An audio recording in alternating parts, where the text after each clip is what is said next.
Hello and welcome to PAO Fans International podcast. This is part of the American crew. We're back again. Today it's me and Alex.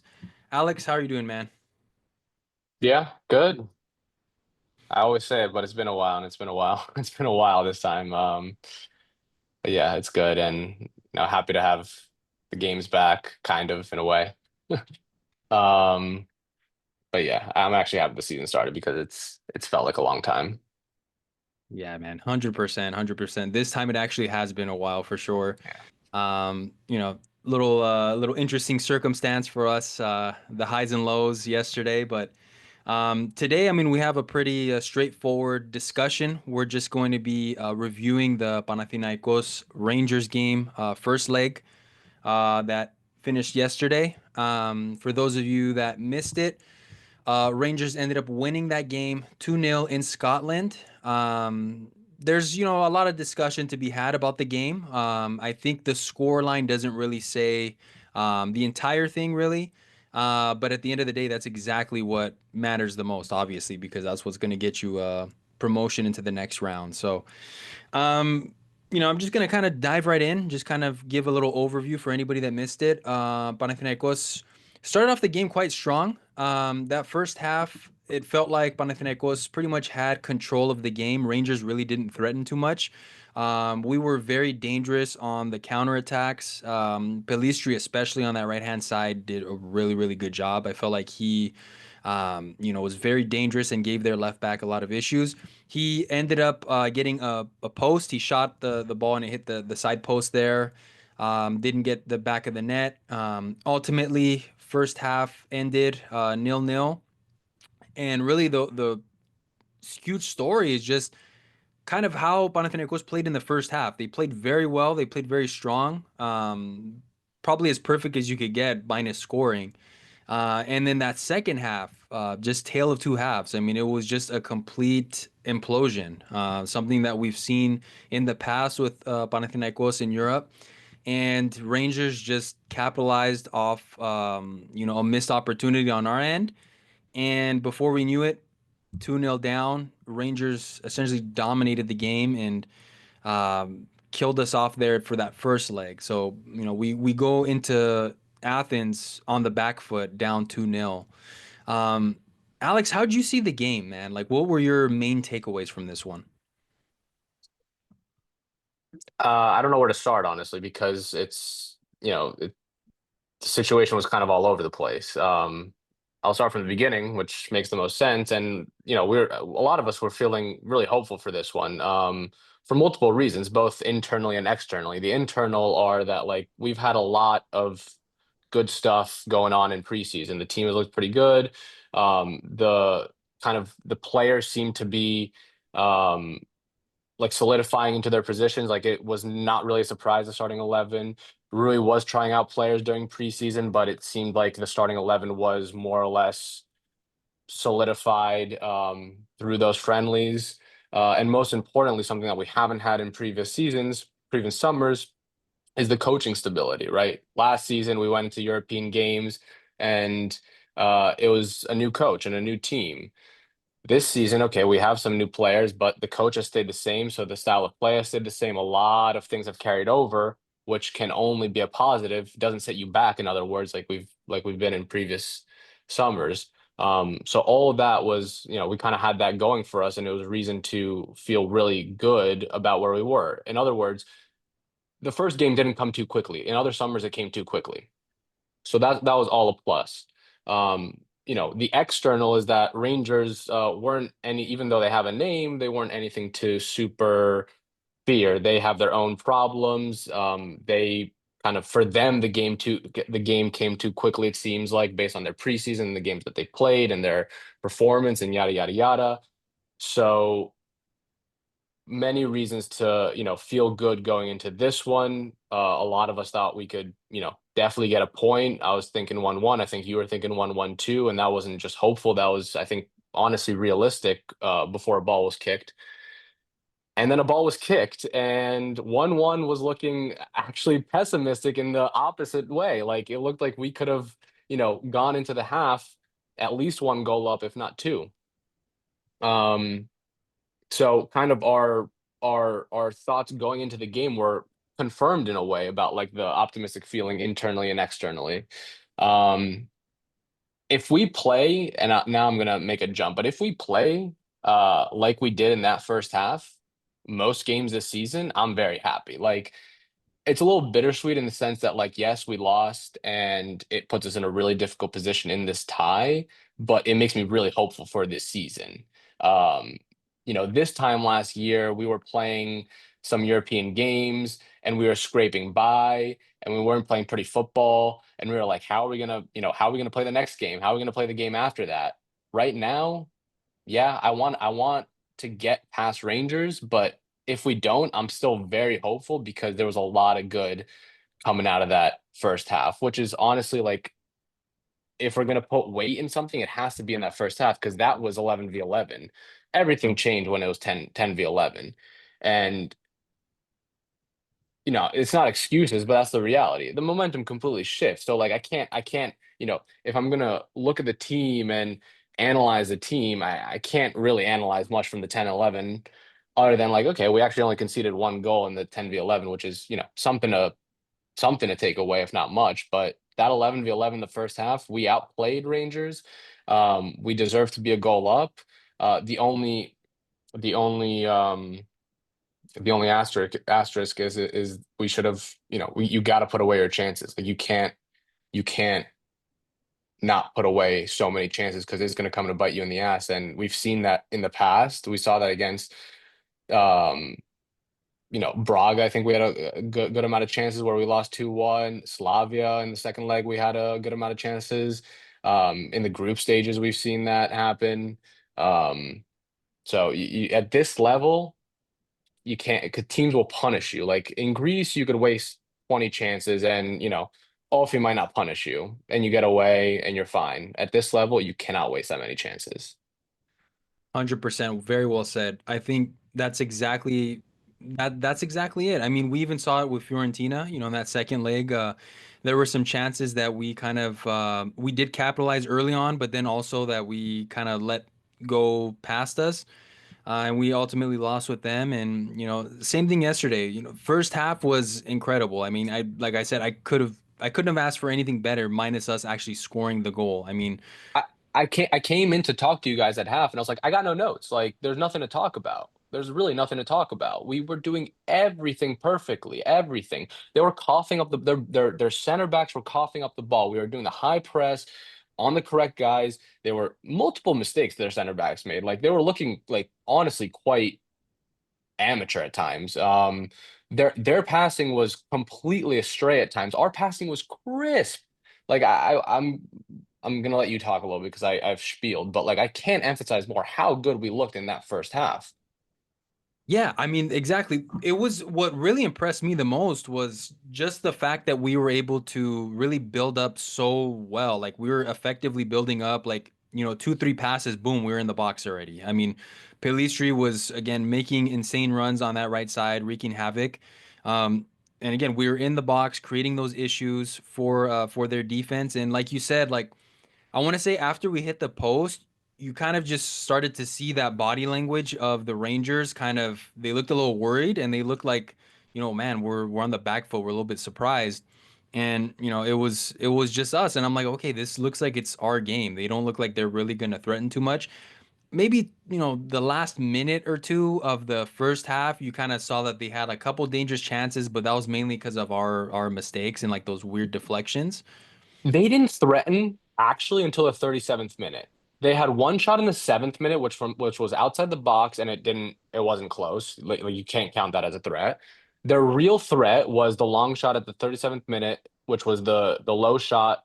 Drago, he dove, but it was pretty comfortable in the end. Corner ensued after that, and then they have had a deflected shot off that corner, which hit off of I think it was EPB or whatever, and it went out. And now, until the 37th minute, there was nothing. Like, you could not be more happy with both going forward, considering the chances we created. And we could talk about the post and the Jurčić miss and all that. That's going forward. And you got to be so happy with that. But also defensively sound. Nothing until the 37th minute, like Yeah. in a European match. Like, away, first Yeah. game. Eh, Yeah, and I mean exactly. I mean, I'm glad that you also highlighted the defense because something that worried me as well was the Algerian center back we got Tuba. I was Yeah, hearing like all these like scary stories, horror stories that he's not good with the feet and he makes mistakes and I mean he played very solid in that first half. I mean I was really impressed. And also I have to remember his name or pronounce his name correctly. Our Spanish midfielder, the one. Sirivea. There we go. Yeah, I mean, like the commentator mentioned, it was like he's been on Panathinaikos for like 5 years already. I mean, Yeah, he's like the perfect Ruben Perez replacement. At least that's what he looked like in the first half yesterday. And just ultimately, I mean, from back to front, everybody looked really good. Even Bacacetas looked super polished, in my opinion. I mean, he had nice passes, played our wingers through a couple times. I was thinking, if I'm Rui, more of the same. As we go into the second half, more of the same. And it just unraveled in the second half, with Juricic going and that poor attempt at finishing, shooting the ball right at the goalkeeper was, not the best and ultimately, leading to that goal. And then we get that red card. We cop that second yellow, which was, it was harsh to give him the first yellow, I think. Maybe I'm biased. And then I think it was just harsh to give him that second yellow. That really kind of turned the game on its tide because it being at 1-0, some things happen. In my opinion, that was somewhat of a lucky goal, that first goal. So you kind of think to yourself, all right, let's try to pull one back. Once we get the red and then we go down 2-0, you're looking at a completely different game. You're looking at that first half and you're like, this was the same game. This was the same kind of football that I witnessed. No, it wasn't. And that really flipped the game on its tide. And I'm glad that I've been seeing a lot of like discussion about it on social media. Obviously, you can't change anything now, but that was a horrendous call. And I didn't see it personally, but I saw people talking about it that Rui went up to the referee and was like yelling at them. I'm presuming about that whole issue there. Um, but to me, that really turned the whole tide of the game. That terrible second yellow card. it was that was obviously the tide turning because even at 1-0 down, it was against the run of the play. First of all, you got to say that. Like it was on a counter, and they had still. It was like what that was at like the 52nd minute. They had still not done much in the half. Like we had come out of the half, you know, kicking, if I'm not mistaken. So it was against the run of play, especially if you throw in the first half too, like we said.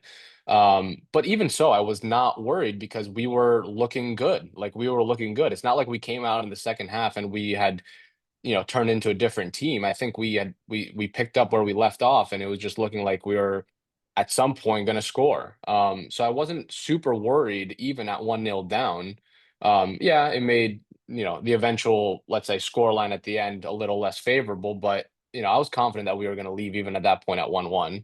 But then you get the second yellow, and things change. And unfortunately, that's a pretty decisive call to make. Well,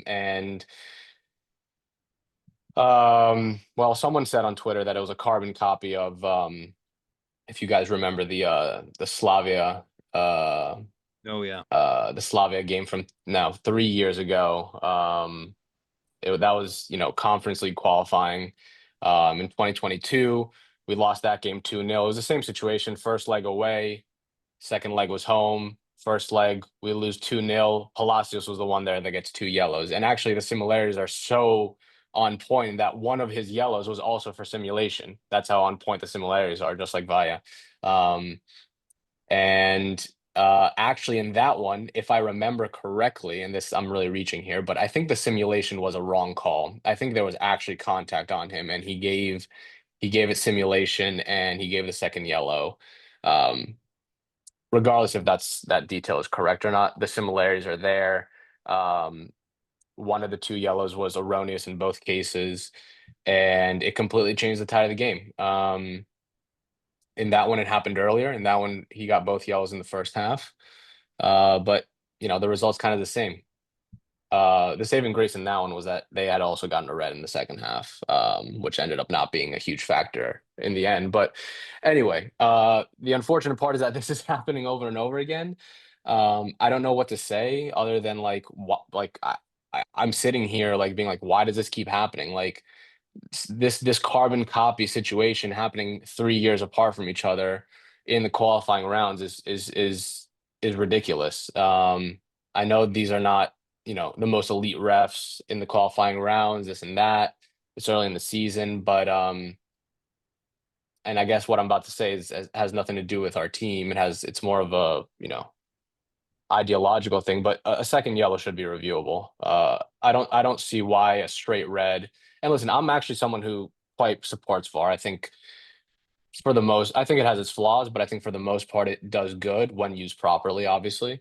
But I think practically, I don't see any logical reason why a second yellow should not be reviewable if a straight red is reviewable, because the result is the same. Second yellow equals red, straight red equals red. The result is a red card. You are worried about a wrong call influencing the game to such a maximum degree. So why wouldn't you review a second yellow? And I'm not blaming the ref. He can't do it. I'm blaming the system that's in place. Um, yeah, a second yellow should be reviewable. Should be Yeah, reviewable because at the end of the day, it was soft. It was soft. I do think the first one was a yellow. They didn't show it many times, the replay, which I guess is a little suspicious, especially since it's probably a Scottish feed that Cosmote bought. But anyway, based on what I saw, they only showed it twice. It looked like if there was contact, it was minimal, and I can't blame the ref for in real time thinking that there was no contact. Um, so I'm not super butthurt about the first one. The second one is really rough. It's really soft. It's really soft. There's no accumulation of fouls because that's the other thing you got to look at, not just the severity of the foul, accumulation of fouls. There's no accumulation of fouls. He was not doing anything persistent throughout the game. So you throw out accumulation of fouls, you throw out severity of foul. It's harsh. I can't blame him super much. What I can do is like you got to be a little more careful when you're on a yellow. I don't think he was specifically uncareful, but when he stood up, he immediately looked at the ref like he knew he had done something, and like, okay, you're gonna say like, oh well, two players fell on the ground and there was a whistle. He obviously knew he had done something, but it felt like he kind of knew in a way, and like he was in a way not being as cautious as he should have been. This is all hypothesizing, mostly based on body language and the sort, but he has to take some blame because that is where the game turned. yeah, and I personally was surprised that he didn't put much up of an argument. Like he just kind of got the Well, second yellow and he just walked that's off. kind of what I'm saying. Like Yeah, players' reactions kind of tell you a lot. And he didn't argue the simulation, no, which always is a key factor. Not a key factor. They don't base, their decisions on whether you argue, but you could tell the where something is coming from based on how adamant a player is reacting. He didn't react heavily to the simulation, which kind of tells you like, okay, probably dove, and he didn't, like you said, react heavily to the second yellow, which also kind of tells you something. yeah, he just ran off the pitch. I mean, I have it in my head. I still remember like he just runs off the pitch and goes, and I'm just kind of thinking to myself, and I'm watching the game with my uncle. He's a neutral. He doesn't really support the Greek teams or watch the Greek teams or anything like that. And he's like, hey, look, that was a soft second yellow. I'm thinking the exact same thing, and I'm like, why isn't Valladolid protesting it at least or causing some type of commotion? It's not like it's gonna, change anything now, but that was just weird to me. Two things I got to say about that. Not much Vaya can do there.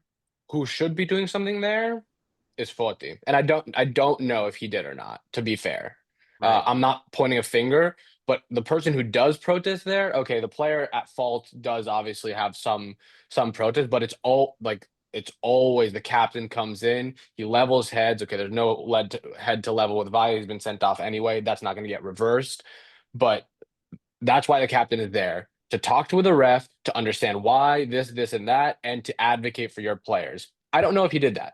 He might have not. I just didn't see it. So, but if there is one guy who does it, it's him. Right. Yeah, 100%. Yeah, the captain shouldn't. To your point as well, the way that the feed was set up anyway, it just kind of zoomed in on Vallanidi. So, yeah, we really don't know if he did or not. But it's just kind of like that was such a huge turning point. And it seems like just us collectively as a team, it was just kind of like we just laid down and took it. Like we were just like, oh, okay, we got the red. Like, oh, here it is.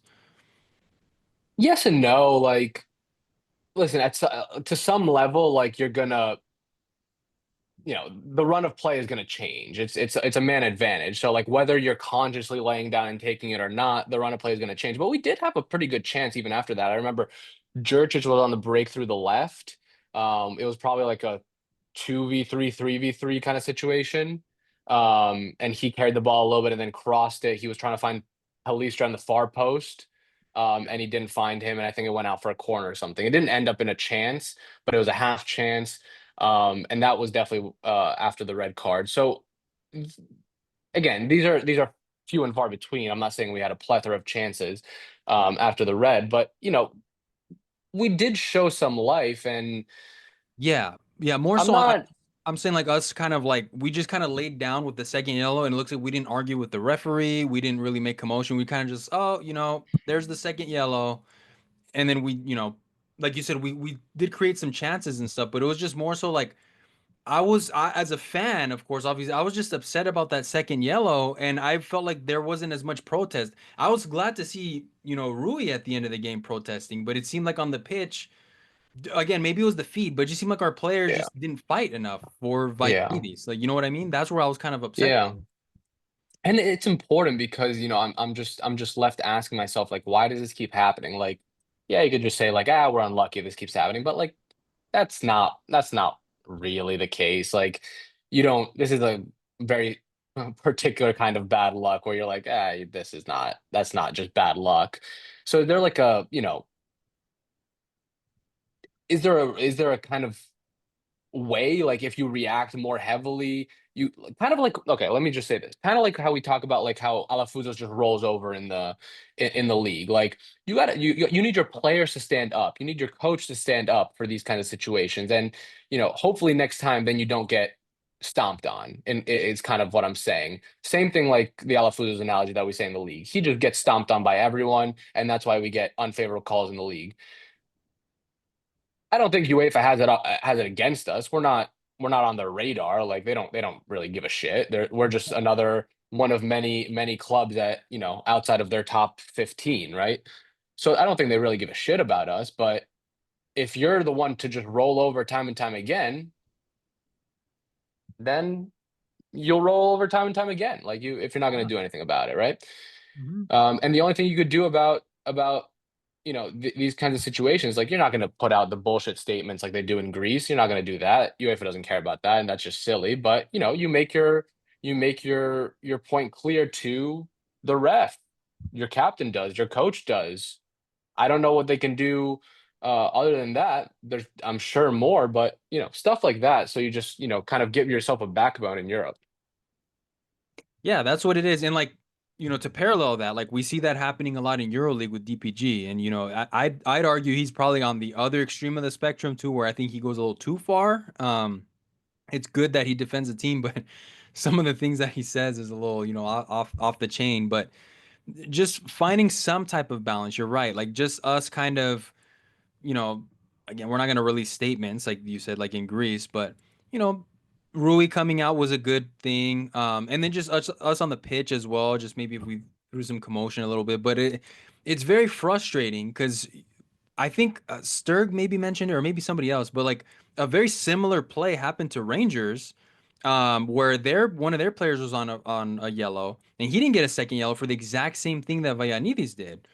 And it's kind of like, if I'm the captain or I'm just a random player on the pitch too, I'm going up to them and say, hey, look, our guy just got a second yellow. Give him a second yellow for the same thing. Let's even this game out. But again, slap on the wrist. And it's frustrating to see as a fan, especially, of Panathinaikos, where we've kind of seen this time and time again. You mentioned Palacios with Slavia, and that's where my mind went to yesterday as well. It's like when are we going to catch a break? When are we going to get the lucky red card or the lucky penalty or whatever in Europe? And it hasn't been happening for us. Yeah. ultimately, again, that first half was super positive. Like if we see more of that this year, like if we see that in the second leg, if we see that just in the league as well, I'm feeling really good.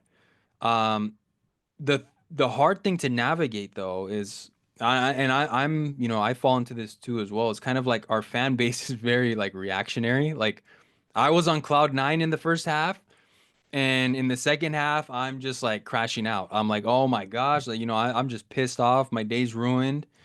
Um, and I saw, and maybe I don't understand the whole like the consequences of it, but I was seeing people saying like a lot of Panathinaikos fans on Twitter saying that like if we miss out on the Champions League, that means that we're gonna have to start selling the squad and stuff like that. Does that have any like actual substance, or is that like is it like just It's crazy it's I'm not super versed on the like financial? financial stuff because I know there was talks about the having to sell Via, having to sell Forti, the ingrown players like the academy players and stuff like that. You have to balance the books and stuff like that. I don't really dabble in that.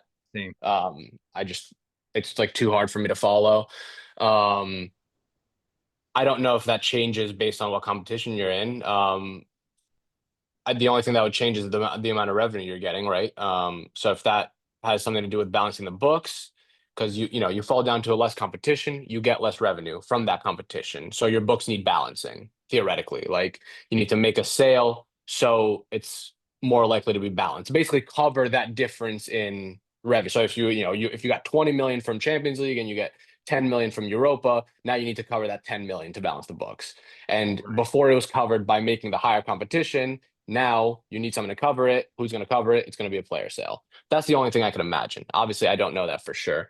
The other thing is like, well, yeah, I'm just gonna leave it at that. Yeah. Yeah. So that's what I was seeing yesterday, man. And so, it's just kind of navigating that, just seeing that stuff. And that's the part that I do understand for sure is that, like, if we drop down from Champions League, we go down to Europa or conference, we're obviously not going to be making that much money. And I do remember us being like in trouble with financial fair play. So that would suck. Because honestly, I think talent wise, we have a really good squad. I really like the talented players we have on the squad. It's just been I mentioned this yesterday, just conversing. We just, in my opinion, lack a consistent finisher. And I'm like, when I'm seeing Juricic and Pelistri, those are the guys that are, creating the chances and taking the most shots. And, obviously they couldn't find the back of the net. They couldn't finish. That's when I'm like, okay, our striker should step up, and we've been seeing a lot of I've been seeing like a lot of attacks on like Forti too from like the fan base on Twitter, which I don't think is fair either. I think criticism is fair. Yesterday he definitely didn't have the best game. But to attack him and stuff like that, that's just ridiculous. That's just terrible. Obviously we need to support our players. But just seeing stuff like that yesterday where it's like our main striker, our main star not even having a shot, that's where I get a little bit concerned because Juricic and Pelistri, of course, great dribblers. They've got pace. They can go through.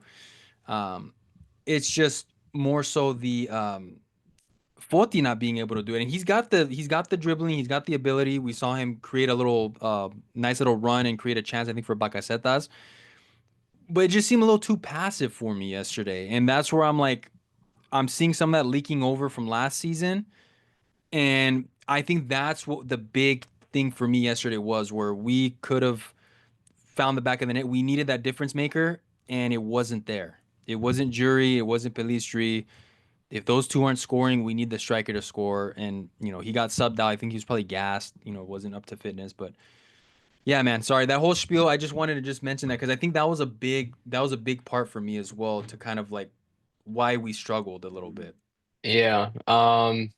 I don't know. Like I'll touch on Foti, but Pellistri, man, I think he had a fantastic game. Like he was, you know, from from the moment he came on at the beginning of the game, obviously, to the moment he came off, which was whatever, 70th minute or something, he was he was looking like our biggest threat. Like he obviously came the closest we came to actually scoring, and even apart from that, he was very lively on the right side. He was linking up great with Vaya. He was using his pace. Like you could tell like he was playing with confidence. He was willing to take on players, both dribbling and with pace. Kind of based on what position he was in. Sometimes he found himself obviously right on the side of the box and he was trying to take on one. Other times he was deeper, closer to midfield, and he was just hitting the ball, ahead of him and trying to beat with pace. So I really liked what I saw from him. That's kind of what we need from him, and I think he was looking lively in the friendlies too, especially in the last one. So I think he could be a big factor, and I was happy to see him start. As for Foti, I don't know, man. Like.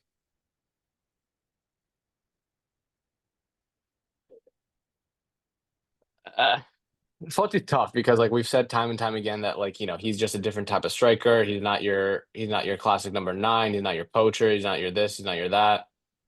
And obviously I agree with all that. I'm not disagreeing with any of that. But at some point you also gotta score. Like no one's asking you, if your skill set is not Berg. Sorry, sore topic, but sorry. If your skill set is not Berg and you're not going to be bagging 20, 30 goals a season, that's fine. Like we've all kind of agreed that's not your skill set and you contribute in other ways. But that doesn't mean the goals never come, right? And that's I think kind of where people are getting a little uptight with because it feels like the goals are never coming right now. And it's like, yeah, he is helping with the other stuff. Like he is dropping back, and he's pressing. He's pressing like a crazy man. Like I emphasize in those first 15 20 minutes, like their center backs were coughing up a lot of balls. It Yeah. came to me afterwards, like I should have probably been counting, but like there was a lot of cough ups from their center backs, a lot of stray passes too. Big part of that is Foti, and that's what he brings, right? Along with the dropping back. So Yeah, he does. I'm not criticizing that part of his game, but you're still the number nine. And even if you're a modern number nine or a different type of number nine, the goals still have to come at some point. And I'm not saying they might not. It's only game one, right? Right. And I'm not jumping to conclusions here, but like we're a little traumatized from last year. What it Let's is. be honest, we're a little traumatized from last year. So I think that's a little bit why we're acting like as a fan base, I'm speaking kind of generally, we're Right. acting like it's more than just game one. It's like game three, four, whatever you want to call it. But I think last year's emotions are bleeding into a little bit to, why people are reacting this way. And the truth is, at some point, the goals will have to come, or it's just going to get more and more and more, and it's going to escalate. He can't go, it can't be game five and he hasn't scored. Because Right. that's you're number nine, and you've probably not won a lot of games if your number nine hasn't scored until game five. Let's be real. The, yeah, that's exactly what it is. It's more so the angst, just the fact that he hasn't hit the ground running, and it looked very similar to what we saw last season as well. And to your point, I mean, I'm used to strikers, you know, at this level, that Foti is supposed to be at, being able to create their own goal, create their own shot, making a goal out of nothing. I mean, I always bring up Berg, but it was just during that time when he was playing as well. Like we really didn't have the best team. We didn't have the highest quality players. He didn't have a Juricic or a Pelistri on the wings. And arguably, of course, they can be creating more chances for him. Not denying that at all. But Berg was also able to kind of create a goal out of nothing. I remember that one in his final derby against Olympiacos where we won 1-0. Ball just ricocheted. He just took a shot at it and it just went in and we won the game 1-0. Like just little stuff like that I'd love to see from Foti. Just taking shots, being more aggressive. He does the other stuff well. Like to your point, like he's very good at pressing and disrupting the center backs. And I got a little annoyed with the referee too because he's playing his back to some of the defenders and he's telling him that he's playing too rough, which I think was absolutely ridiculous. He does stuff like that, which is really good. It's just more so when you're in the box, don't overthink it. Don't take that extra dribble. Don't hesitate and think about shoot it. Who cares if it deflects? Hey, that's a shot that I took. And that's what counts a lot. And that's something that used to frustrate me with Sporar too. Like Sporar was kind of getting into the position, but he was either like completely whiffing the ball or like thinking about it and then shooting. And that's been a lot of the frustration where it's like, okay, dude, you're the number nine. Yeah, you wear the number seven. Technically, you're a hybrid type of striker, but you need to start taking shots. You need to be a little more aggressive, like Pelistri and Juricic are shooting. You know, albeit especially Juricic like shooting right in the keeper. What was that? But you know, just attempting more shots, and I think it's a mental thing. Like I brought up in last season podcast. I think he's just got a lot of like pressure on him, being the captain and everything, and a lot of things have been thrown on him. And it's my fear is like if we go game two not scoring, game three, game four, game five, is that gonna start building up, and now it's gonna become like an anxiety thing, where it's like, man, when am I gonna score? So just things like that. To your point, back to Pelistri, I agree. I think Pelistri did really, really good. That it was just a shame. I wish he was able to score because he did great work on that build-up play. Um, but again, you know, as the winger, I felt like he did his job, and it to me, it's more so the fact of like, if he's not scoring or Jurcic isn't scoring, where are the goals coming from? That's where I want or I expect Foti to kind of step into that role a little bit. So To your point, you said how he didn't have a shot. I went and fact checked you because I didn't actually remember, and not that I don't trust you, but I was yeah, genuinely yeah, absolutely. curious. And you're right, he had one shot, and it was not with his feet. It Was was it with a his header? head. It was Oh, a header. This is all according to the stats on SofaScore. But yeah, he had no shots on target. He had one shot off target, and it was with his head, and it was not particularly close either. So I think that also is part of this conversation. It's not just how many goals you're scoring. It's also how many chances you're taking, like you've kind of been saying. And like if your number nine is not scoring, okay, then we gotta look, is he at least shooting the fucking ball? Like, right. and like you've been saying, he's not taking those chances. Like he's not in the position to be taking those chances, which honestly I think was primarily the problem yesterday. He was often not in the position that Jurcic and Pellistri were finding themselves in. And I get it. Part of that is his play through the middle allows them to get more space down the sides. I get that. That can't be the only thing. You can't be ending your game with your center forward not having a shot or having one shot and it not being with his feet and it being off target. Like you have to find more of a balance because there's a lot of talk about like, oh, like the style that Rui plays and like what role do the wingers play and what role does Foti play and how does that complement his style of play as this modern fluid number nine. Simply put, without trying to be like dismissive, it doesn't fucking matter. Like your number nine, regardless if he's this fluid or whatever number nine, has to have more than one single off-target header in a game. He doesn't have to score every game. That would be insane, and we'd be selling him for 30 million. But he has to have more than more than that. And again, not panicking. It's only one game, but again, like I said, there does seem to be a little trauma from last year. Yeah. And I think that's where a lot of like, where again, I some of the stuff that I see on Twitter from the fan base is insane though. Like Oh, they that's go too far. ridiculous. But criticism I think is fair because again, like that's the whole thing. Like, I can't imagine if we look at the BC, Kendrick Nunn's been in like poor form, for example, or whatever, and he just doesn't shoot any shots. Like he's not attempting any threes. I'm gonna start getting upset. Hey man, I'd rather you at least attempt a shot and miss than not shoot at all because then at least it kind of, if it deflects or it misses or whatever, it puts you into position to score. Um, and that's really the importance for me there is just at least just shoot. Maybe it can deflect luckily and somebody can just tap it in or an own goal, whatever. Just force something. All right, That's like my concern. what if I tell you, okay, reverse leg, right? We got to overcome two goals, and maybe this is a little nice segue, but no, kind of indirect segue. We got to overcome two goals, and I tell you, Flotte in that game is going to have one shot. How do you like our chances? Yeah, I'm not gonna feel good, honestly. Right. And you might ask me, okay, well, what has Polistri done and what has Jurich done? Okay, fine. Like, I'm not saying it's not all on Foti. That's kind of Exactly.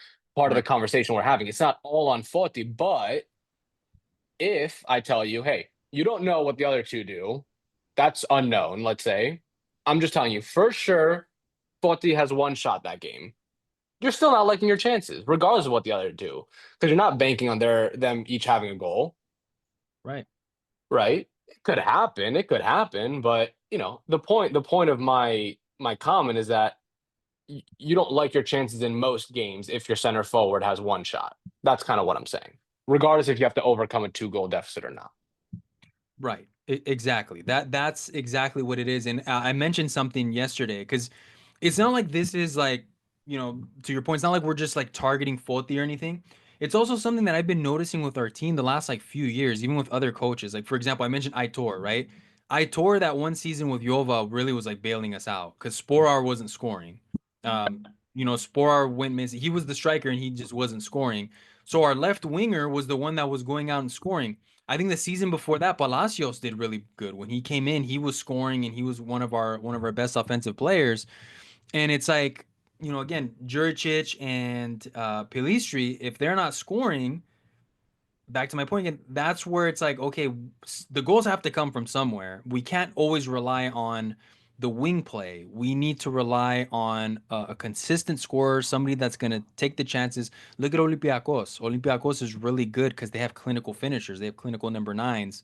Um, and that's what really, really obviously makes the differences for them. So I don't know, man. It's And you can't over like I like Jurcic and I like Pellistri. Like I think they both had good games and they both had good form last year. Like Jurcic was our I think our top I think top goal contributor if you consider goals and assists, I believe. I think he And was. he was I think he was second in goals overall. I think he had like about 10. But that's it. 10. 10 and that's a good season, right? Yeah, If you're going to rely on that to be your main goal production, yeah, I mean, you're not in a good spot. And I'm not saying he can't be a contributor, but at the end of the day, these wingers, like you're kind of pointing at, are not they're not clinical finishers. Not just in our team, but in at this level in most teams, they're that's not clinical exactly how it finishers. is. We're not talking about Vinny. We're not talking about those guys. Like those wingers are clinical finishers, but your average winger at this level is not a finisher.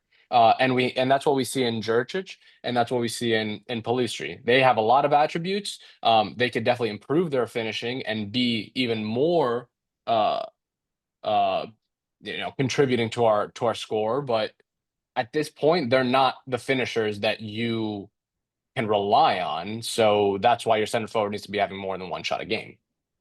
Exactly. Yeah, and that's where it's like again, I keep just paralleling the basketball team because it's kind of easy to do that. Like it's as if, we expect Chetty Osman on the basketball team to be the one that takes over the entire offense every single time. I mean, don't get me wrong, he's a very good player, but at some point he's going to have a cold game or he can only give you so much production and you're going to have to rely on a Kendrick Nunn. You're going to have to rely on a Sluka or whoever. Um and like you mentioned, I think Jurcic had like 10 or 11 goal contributions. I think last year Foti had like combined, I think it was 14. What was like 10, 11 goals and like 3, 4 assists, something like that. I think I looked at his stats this morning on Transfer Market. So something like that. So if our winger had about 10, 11 goal contributions and our main striker had roughly around the same number, um, that's kind of alarming because we're not having any production going forward. Again, we saw the build-up play yesterday. That was super good. We just weren't burying the chances and then we got punished. And I don't remember if it was you or somebody else. Somebody said, I hope it's not going to be one of those games, right? Where we have chances and then we don't score. And then I think that was me. Yeah. I think you mentioned it. And I'm like, I thought the exact same thing, man. And I'm like, dude, I hope it's not going to be one of those games where it's like we get in spots, but we're just not shooting it or it's deflecting or whatever. And that's what happened, man. I think I've got their stats right here. I mean, total, Rangers had 16 shots. We had 14. They had 5 on target. We had 4 on target. Um, but I think the majority of those, I could be wrong. Oh, I actually closed out my stats, but I think the majority of our shots on target must have come from or maybe half came in the first half and the other two came. I think we ended the first half 8 shots. They had 6. We had, I think, half of ours were on target. 2 big chances to their none. The first half was not like completely lopsided. Okay, I don't want to blow it out of proportion, but Right. like, It was a all good right, half. it was a good half, and there was a clear better team. And if one team had to have the lead, it was clearly us. Like, and that's not even being biased. That was just realistic. Like the big chances, the total chances, the quality of chances, the woodwork. Like you like keep going, keep going. The time at which they first threatened the 37th minute, I can't emphasize that more. Like there was completely not unlucky, but unlucky and unfortunate to not be ahead at that point. And that's kind of what I take away. Like if that's our true face, if that's our true face, then there's a lot to be hopeful for this season. And the good news is that, unlike that Slavia game that we paralleled it to 3 years ago, that was do or die for Europe, right? Right. That was Conference League qualifiers, third qualifying round, and we had to be perfect. We had to get past Slavia, and then we had to get past whoever was next. So we had to be perfect. The good news here is that we don't have to be perfect, and I'm not trying to say, hey, we want to make Champions League. It would be incredible. We haven't been in Champions League in a decade plus, whatever. But at least it's not do or die, like it was then. Still feels bad, but um, the good feeling is that, hey, if we play like that against the next guy, I'm liking our chances. Although the next draw theoretically is not particularly easy either, but we could get into that if we're transitioning. Yeah, yeah, that's, a good segue like we're I guess talking. we should talk about the reverse leg first. Yeah, yeah, Yeah. so second leg, I mean, realistically, the elephant in the room is we've got to see what we saw in the first half yesterday for both halves in the reverse leg. Just kind of bringing the game to them, countering them, pressing them for their mistakes. Where I'm just kind of concerned now is Rangers were playing, especially in that first half, kind of nervous and like amateurish. Um, Maybe because they felt like they were on the back foot a lot. And now they're up 2 goals on us. So now kind of all the confidence goes on their way, and we're without Vallanidis now. Kotsiras is going to be playing right back there. We'll see what that does, but Vallanidis plays a huge role in our build-up play, especially on that right Yeah. side where he links up. Left side, I shout out to Kyriakopoulos yesterday. I mean, he did really, really good. Oh yeah. Seeing him there. So we're gonna already kind of be a little undermanned on that right flank with our build-up play there. And it's just a matter of the aggressiveness, like we mentioned. Is Foti gonna be able to play more aggressive in the second leg? Maybe get a little bit more involved. Um, that's gonna remain to be seen. I'm wondering what Rui's gonna be kind of cooking up. Are we gonna see, a switch in the lineup? Is Tete gonna start? Is Pelistri gonna get moved? Are we going with Jury and Pelistri again? I would like to see Jury and Pelistri again, starting the game off. I think Jury did really, really good as well. It was just that second half, I think, is he got gassed, or kind of that production went down a little bit, but he did well. Again, it's just going to be a matter of us trying to capitalize. We're going to have to just take shots. We're going to have to take more chances. Um, but I don't know, man. If we were down 1-0, I'd feel a lot more confident. It's just the fact that we're down 2. We're down Vallanidis. And just the scary thought that like the game turned so quick on us yesterday, to where like, again, arguably could it get worse? Maybe, but it's not likely. The same thing could happen to them in the reverse leg. Maybe they could have a string of bad luck and red cards and whatever. But I don't know, man. I'm not hopeless. I'm not hopeless. I'm just understanding that this is going to be really, really tough to kind of turn this around. I'm not hopeless because of that first half. Yeah. Like I said, if that's our true face, then I'm not worried about, you know, Rangers, and I'm not worried about the next opponent either. Because that like you could match a lot of teams with that kind of with that quality that we put out in the first half. The quality only gets you so far. You also have to put the ball in the net, which is what let us down, obviously. So it's not just that, but again, just from a you know general aspect, like I left that 45 minutes being so happy. So um if that is us, we stand a chance for sure. Um the Vianides absency absency. I don't know if that's a word. Is gonna hurt, but you know, I would not change I would not change Police or Jurcic, honestly. I know, people are probably going to disagree with that because they, missed a couple of chances, but Police was my man of the match. He was our most lively, our most was looking the most likely to score out of anyone. Even if you take away that post, he was just, I think, causing trouble on the right side. Like I said, using his pace, taking on players, looking confident. Um, Jurcic also gave it for 60, 70 minutes, but that's usually what he's got. Um, players like the goals will usually come to the players who are taking the chances, right? And that's kind of bridging what we've been talking about. Like a striker, a clinical striker might only need one or two chances to have a goal. Um, a clinical one, right? A poacher. Um, these wingers, if they're taking five chances, you're at some point the ball is going to go in. Like they might need more chances, but like the fact that they're getting these positions to take these chances really encourages me, right? Um, and I think they were. Like I didn't see anything from them other than just the final thing um that really concerned me. And to be honest, like the police repost, he was getting flack about it. He was kind of off balance. Like he was falling back. Like it wasn't like the Jurcic one was way worse. Like the It Jurcic one was. was like 2 meters out from the goal, and he had like three-quarters of the goal to shoot, and he shot it right in the middle. That was way worse. The police one, like he was offset from the goal, falling back, had a couple players around him. Again, this is just off of memory, but like not the easiest thing to do. Again, should have put it on target, but way less criticizable, I think.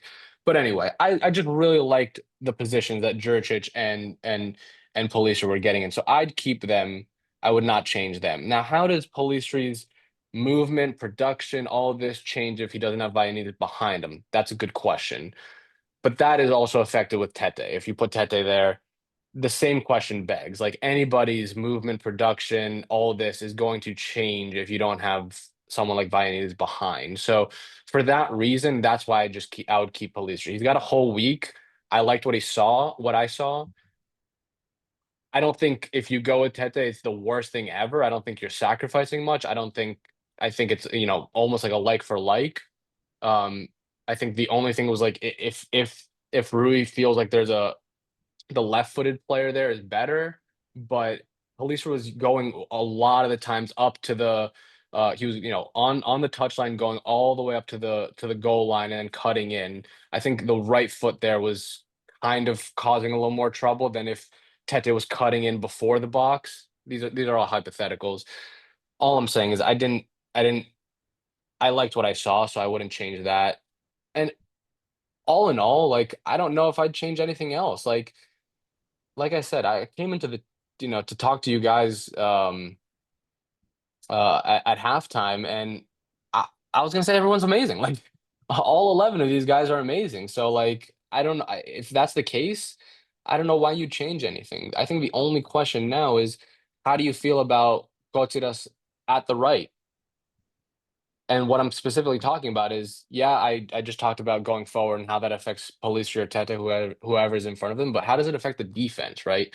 Because he is hugely susceptible in defense, and we saw it throughout all of last year. We saw it in the qualifiers when he was facing better teams. Okay, that was Alonso ball, but like part of it is Alonso ball, and I think part of it is just quoted as being a lost chicken. We saw. I pulled up some images of him not knowing like positionally how to defend, right?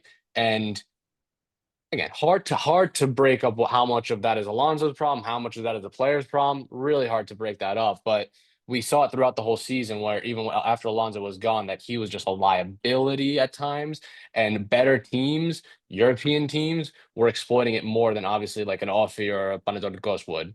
So I don't want to see what I saw against Ajax again. We kind of got away there mostly because we didn't concede a lot of goals, but they were exploiting him big time down their left side.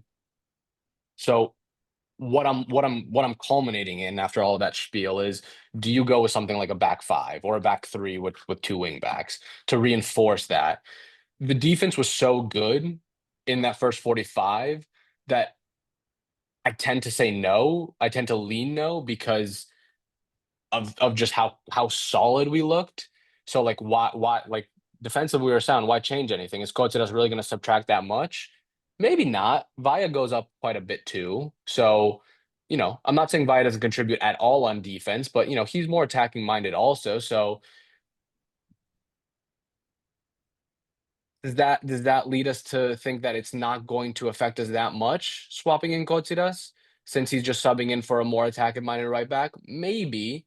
I don't know. I think it comes down to like how much do you trust Coates, because even though Vaya is more attacking minded, Coates is more susceptible to the air, right? And doesn't having an extra body back there, a third center back, let's say, to cover behind him, make it worth it to cover for that error. And it's all about how much you trust Coates, and I just don't know. I don't know how much really trust Coates either. Right, right. Yeah, and I'm glad that you brought that up too, because defensively, I feel like that wasn't, you hit the nail on the head. Like first half, our defense was really solid. Um, and I'm leaning more towards the fact that maybe we shouldn't, switch up the back line, make it to a back five or anything. Really, my main takeaway yesterday, my main concern and really frustration was like the lack of finishing, or like the lack of being able to put away our chances.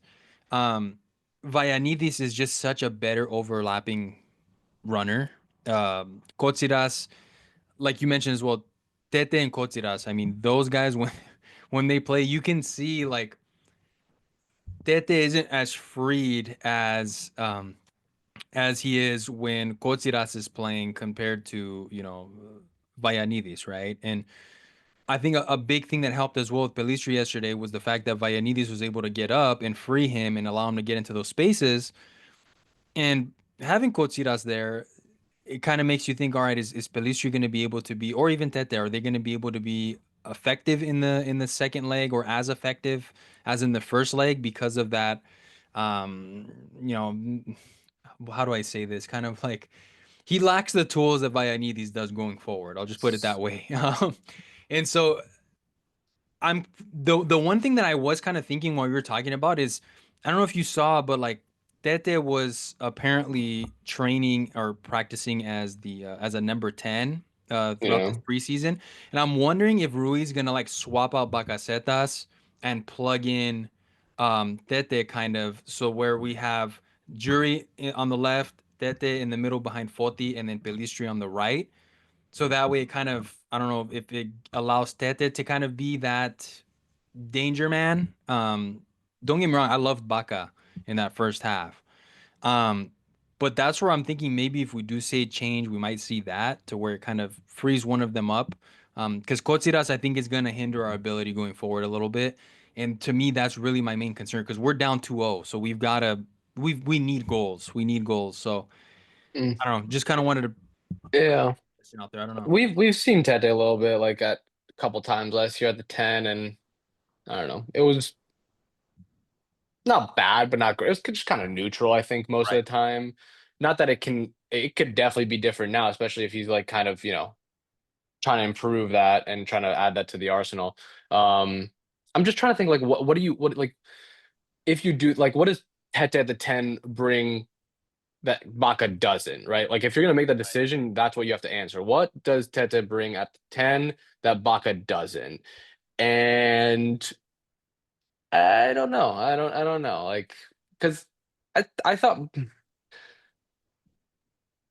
Baca was good. Like I didn't mind Baca. I think his ball movement was good. He was distributing the ball well. And that's what you want from the from your 10. So, and then plus, Baca brings a long shot that Tete doesn't really, not doesn't have, but no one in the team really has it like Baca. So I don't know really what problem you're fixing is kind of what I'm saying. I don't know what problem you're fixing if you make that decision. Um, I think if there's a reason to include Tete, it would be in place of Palistri, which I know I just said I wouldn't want to see. But if Tete is going to be the one that drops back more, because I think Palistri is more of the guy who will play on the line. He'll play right on the left back, use his pace to beat him. Obviously, Tete also has pace, but like Palistri really has that pace. He'll really play on the line. While Tete, I think we've seen come back more. Like he'll drop back more on the right side, pick up the ball from our half, and then take it up a little bit or distribute it and then keep going. So, given that, if you think that Tete is going to be the one to come back more, given that behind him he's got Kotsiras rather than Vaya, then maybe that's actually a good reason to have him in instead of Pelistri, who might just be playing on the line and would benefit more from the Vaya balls and hurt more from Kotsiras not providing that, if that all makes sense. Yeah, no, 100% does. And I'd argue, I mean, for me personally, I think that was the best half of Bala I've seen from Bacaseta since Tareem, honestly. I think last season Baca was kind of, but He had kind of that also lost his spot, like. right, yeah. So it was like seeing him yesterday. I mean, he looked crisp. The touch on the ball, the Yeah. passes, the buildup, it looked great. I was super happy. My only thing, and this isn't even this is maybe a small thing, maybe it's a big thing, but I'm trying to recall, but I think Tete last year was the one that scored in almost all the big comeback games that we had. Like the Mm, the game against what was that Belgian team? Lens. He scored the winning goal. He scored against Fiorentina. He scored against Vikinger. yeah. And he kind of had this knack for coming up big in these European games. And I remember the whole joke was that like he couldn't score against Offi, but he was scoring against like teams in Europe. Right. That's the only thing that I was able to just think about that I would put Tete in without sacrificing Pelistri. But then at the same time, from what I remember, I think Tete was scoring those goals from the position of Pelistri anyway. He wasn't playing as the 10. Mm. Um, so it's just kind of like that's where I'm just curious to see what does Rui do? Because again, that first half was great. It was just the second half just completely we fell apart. The red card obviously played a big part in it. Um, but I think like it inadvertently is gonna like exasperate some of our issues going forward because I think Kotsiras there is like gonna kind of neutralize our right side a little bit more, and we're gonna really have to rely on that left side with Kyriakopoulos and Juricic. So The that's the really other thing the other thing you could do is, because you have to come out a little more attacking, is you sacrifice Maximovic in the midfield, you move Baca back, more of an 8 role, and then you put Tete at that 10. So then you've all around become more attacking. You've taken out Maximovic, who is the 8. You've put in Baca, who is, not traditionally an 8, but can play an 8. We've seen it in the Ethniki, can play the 8 and is, more of an attacking minded 8. And then you make the 10 a more attacking minded 10 in Tete, who's a natural winger. I don't know if, again, like, I would ask myself the same thing. Like, if you do all of that, are you still solving the problem? Like, what's the problem and are you solving it? You do have to come out more attacking. How much more attacking are you in that scenario? Maximovic was probably the most fade player, I would say. And I don't mean that negatively, but he just didn't, I feel like, stand out. And okay, like some games players are not going to stand out, not everyone, but like he didn't do anything bad, but he didn't, really do anything great. So what does that tell us about kind of the situation? Where was he in the build-up play? I would have to go back and see. Like I confess I'm not sure, but I don't remember him being a big part in any of our key chances. Um, and he is the 8, like he is the 8, so he's got to, he should be involved to some extent. Cittadella was way more involved, in my opinion, as a six, and he's a ball playing six. But out of the three midfield players, Cittadella, Baca, and Maximovic was the most, I think, non-involved in our build-up. I agree. And I saw today, I don't know how true this is, that Maximovic is like being heavily linked to Oviedo in Spain. So we've been seeing that too. So who knows? I mean, by next week, we don't even know if he might be on the out. Are we going to be making a switch up there, for that eight spot? So that's a good shout if we do make a change. Because, we're down 2-0, just like we mentioned in that first leg, just kind of that lack of finishing. Just that lack of just being clinical, I think. So any way we can, any chance we can, just to hopefully shift it in our favor.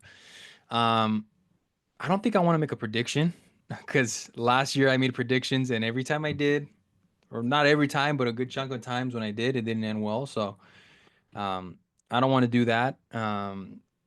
I again, like you said, I'm not hopeless because of that first half, but I realize kind of the gravity of the situation and like, we've got a mountain to climb and we need to hope that we get two quick goals to pull ourselves back into the tie. So, um, I don't know, man. Did you want to add anything else into about this second leg?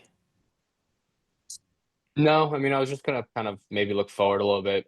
Maybe probably not even worth it because we don't even know what the outcome is. But we do know our opponents in Champions League would be Servette or I think it's Shakhtar. Pilsen.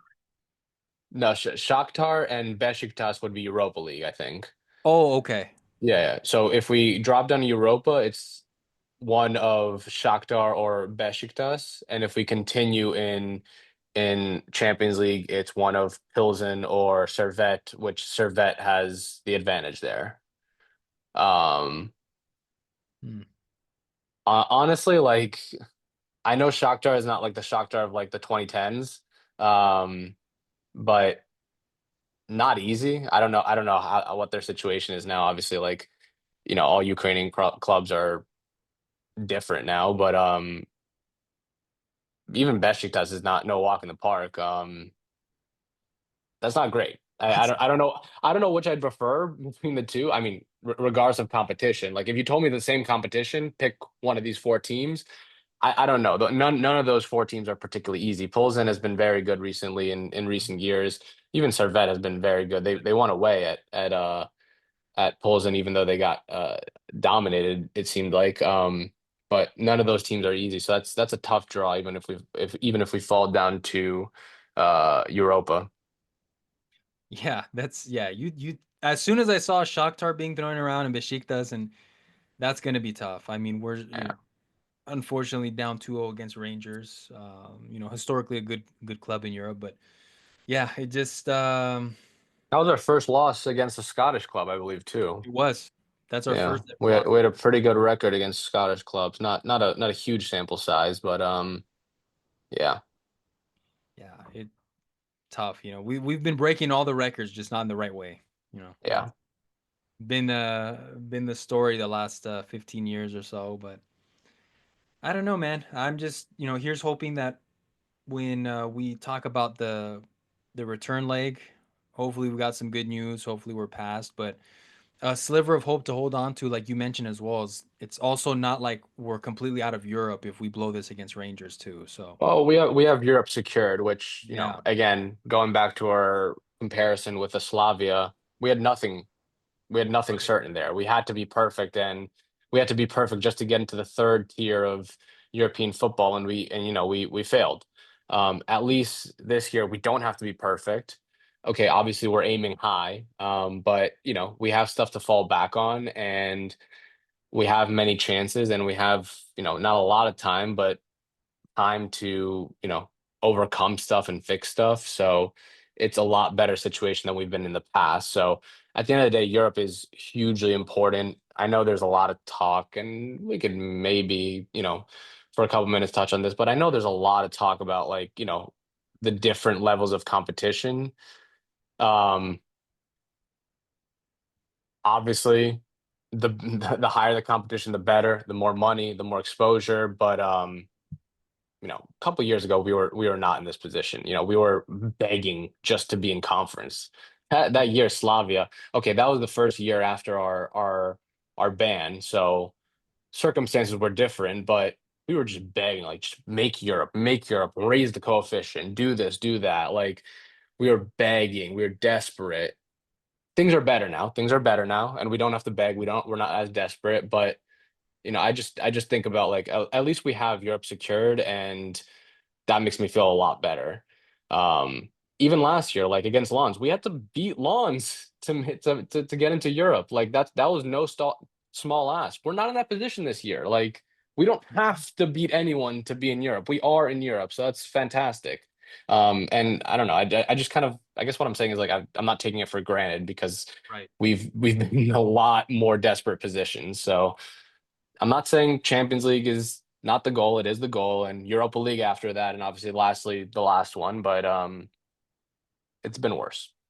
Oh yeah, 100%. And like I remember as well, I think maybe right when the season ended, I was even just thinking to myself, I personally think we're a conference league level team right now, in my opinion. I mean, like you mentioned, it's been so long since we have consistently been in Europe.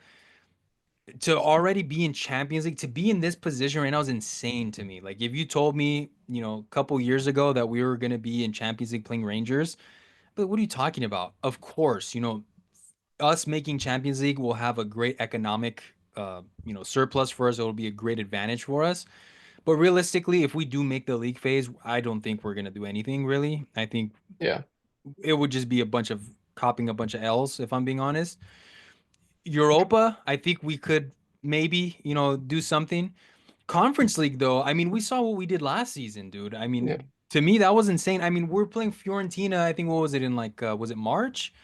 And I'm just like I was on cloud nine. I mean, that was the first yeah, time in however many years that we were playing in March and we're playing against Fiorentina and making a run. And to me, that's not bad, really. I think the only negative thing, quote unquote, the only worry that I have is like what we mentioned earlier is like, how would we balance the books? If we fall, does that mean that we're gonna sell Pelistri or we're gonna sell one of our good players? Like, that's my only real concern is just like, how would we balance the books?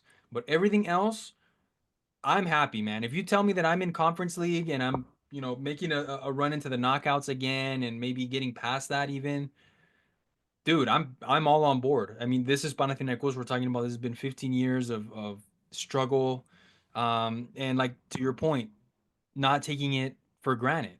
This is where we're at. The reality is we're not the Panathinaikos of 2001. Playing against Manchester United and stuff like that. But this is a position we're in. We're technically not dead out of the water just yet, and Europe at the very least is secure, and we can kind of hope for the best in the league too. So that's just kind of my 2 cents on there. Trying to end it on a positive note, I guess.